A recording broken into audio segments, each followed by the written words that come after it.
Você se lembra da primeira vez que você sentiu muito medo com um filme? Eu acho que eu lembro. Até onde eu recordo foi quando eu era pequeno e vi pela primeira vez Pinóquio, o filme da Disney de 1940. O que muitos de vocês devem compreender, já que muitas crianças ficaram impressionadas quando viram adultos explorando crianças inocentes e, pior ainda, meninos sendo transformados em burros para depois serem comercializados. Mas não foram essas coisas que me deixaram com muito medo. Esse feito pertence à grande ameaça final da história, a baleia chamada Monstro. Eu lembro de ter ficado apavorado com essa criatura. E, claro, outros filmes da Disney já tinham me deixado assustado antes. Mas com a baleia foi diferente. Pô, cara, outros filmes da Disney já teve do medo antes. Aí ele pega um filme anterior a 1940. Entregou a idade, Ah, mas brother. ele, Vixe Maria, o ele tá cara. falando a experiência dele, né, pô? Ele deve ter visto depois, né? Era pra ele ter botado o mais novo aí, pô, porque aí era entendível, né? Não, ele viu aí quando moleque, não viu quando lançou aí, ó, 39, 30, entregou a idade, hein, velhaco. O que eu sentia com ela não era só uma apreensão. O que eu senti foi assombro. Foi aquela sensação de estar apavorado e fascinado ao mesmo tempo. De você não conseguir tirar Viu no os olhos cinema. daquilo que está te dando medo. E isso foi uma experiência nova pra mim naquela época.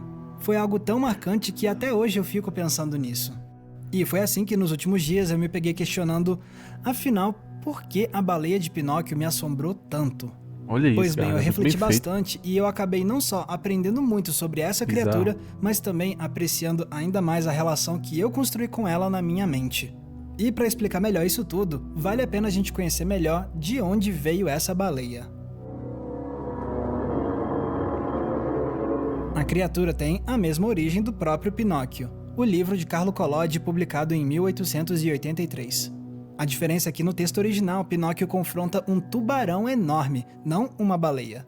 Mas quando a Disney decidiu adaptar a história, eles preferiram mudar para uma criatura que já é naturalmente gigantesca. E além disso, colocaram um nome nela: Monstro. Um nome que reflete exatamente o que o Walt Disney imaginava para essa cena. Ele queria uma sequência que construísse o suspense pouco a pouco e que demonstrasse a força colossal dessa baleia. Pô, se Então, para demonstrou. cuidar dessa parte do filme, eles escolheram o animador Wolfgang Reitherman. E isso não foi à toa. Afinal, Reitherman viria a se tornar o responsável por algumas das cenas só o mais diretor assombrosas dos primeiros Disney, quem tá clássicos vendo. da Disney. Dentre elas tem a do ser espantoso dentro do espelho da Rainha Má de Branca de Neve, a batalha entre o Tiranossauro Rex e o Estegossauro em Fantasia, Olha aí. a aterrorizante perseguição do Cavaleiro Sem Cabeça em As Aventuras de Ichabod e Sr. Sapo, e a Malévola em forma de dragão no clímax Olha. de A Bela Olha aí. Adormecida. Ou seja, foi o bom. Reitherman sabia como animar personagens e cenas assustadoras e de alta tensão. E o trabalho que ele fez com a baleia de Pinóquio é mais uma evidência disso.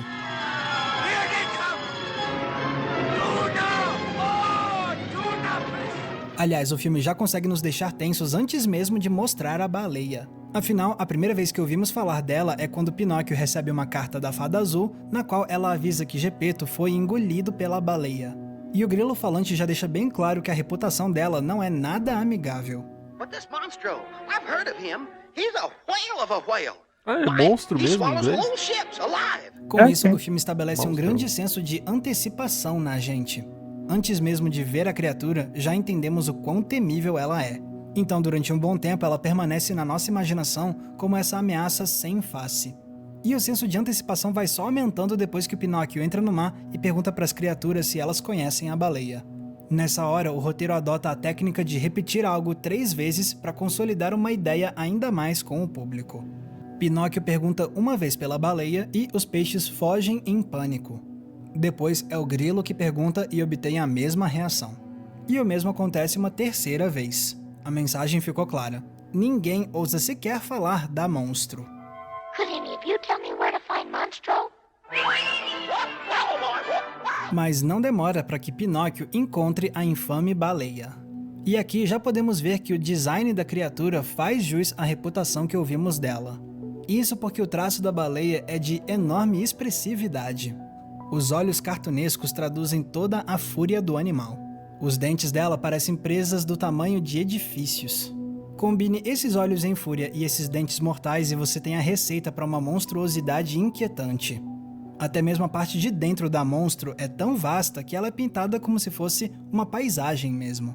Ou seja, tudo no design da monstro é feito para nos deixar abismados.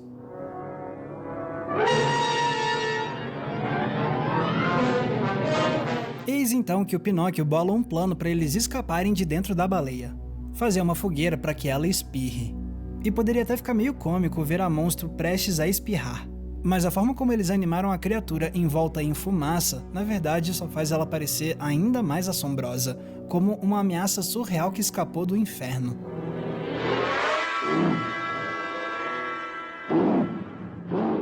E depois que Pinóquio e Gepeto conseguem escapar, vemos o elemento final que faz essa baleia ser tão assustadora.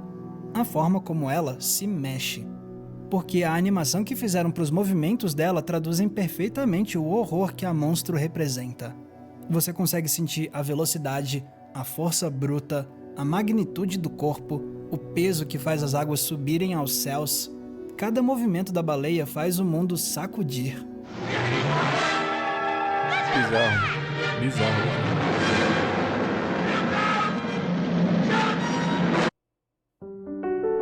Olha esse movimento aqui, galera. Que massa, hein? Já deu pra ver então que a forma como eles constroem cinematograficamente a baleia de Pinóquio é um dos maiores fatores para torná-la assustadora. Mas ultimamente, quanto mais eu pensava nessa baleia, mais eu percebia que ela não se resumia somente a isso.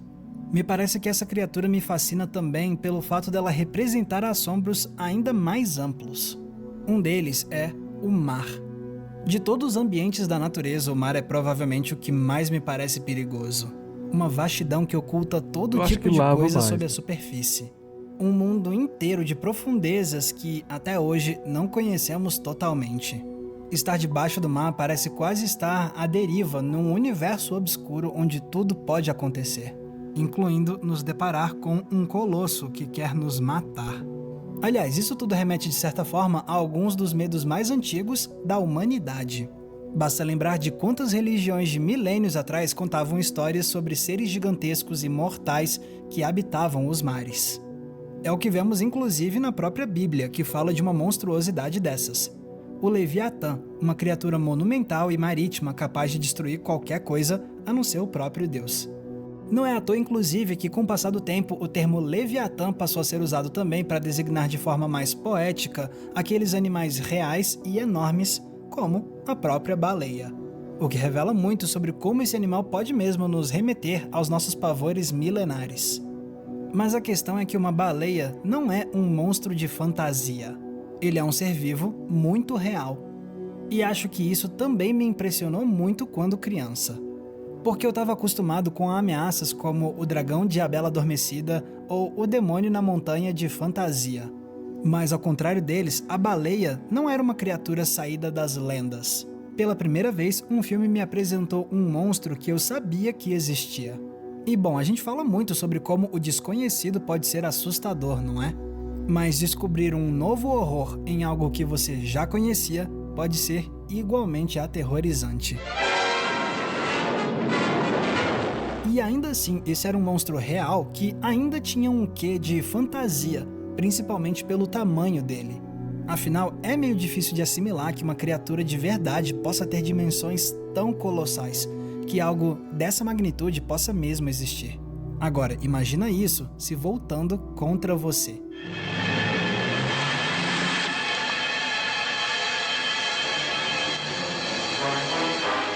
Além disso, talvez a monstro tenha sido a minha introdução a um arquétipo de vilão muito tradicional. O vilão, força da natureza. Força da natureza porque essa é uma ameaça desumanizada e implacável. Com ela, nada pode ser negociado. Só resta tentar sobreviver mesmo.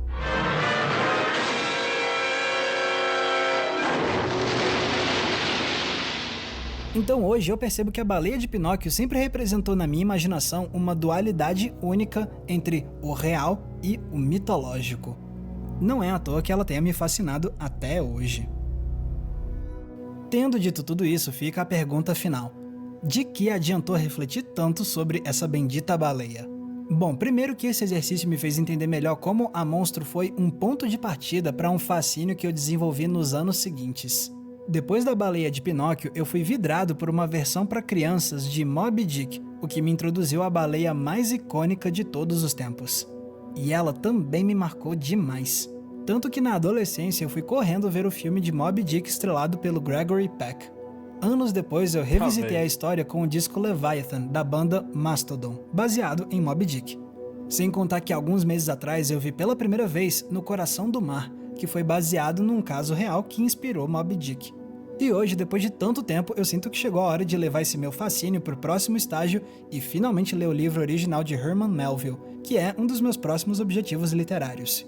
Enfim, se eu tenho todo esse encanto pela história de Moby Dick, em grande parte deve ser porque a baleia de Pinóquio abriu os meus olhos na infância pro quão marcante uma criatura dessas pode ser. Tanto que muito do que eu falei sobre a Monstro hoje também pode se aplicar à própria Moby Dick.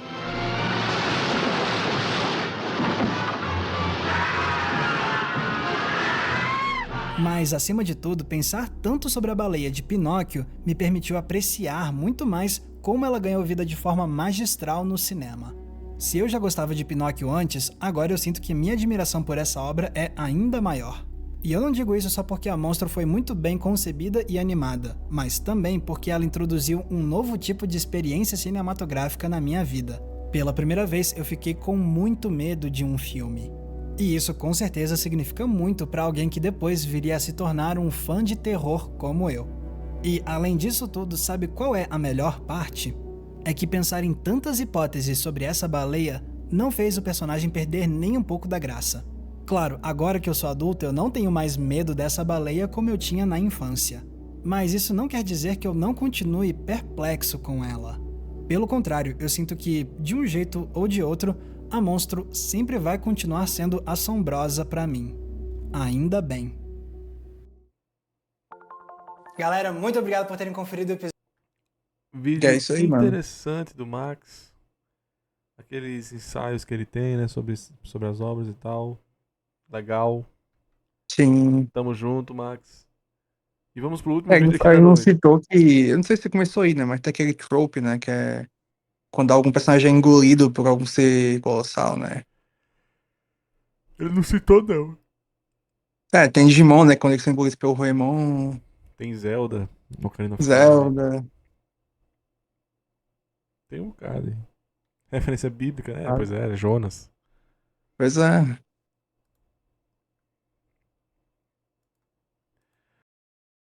Paraíba, ADM, da baleia azul. Overkill, you had, só na boquinha.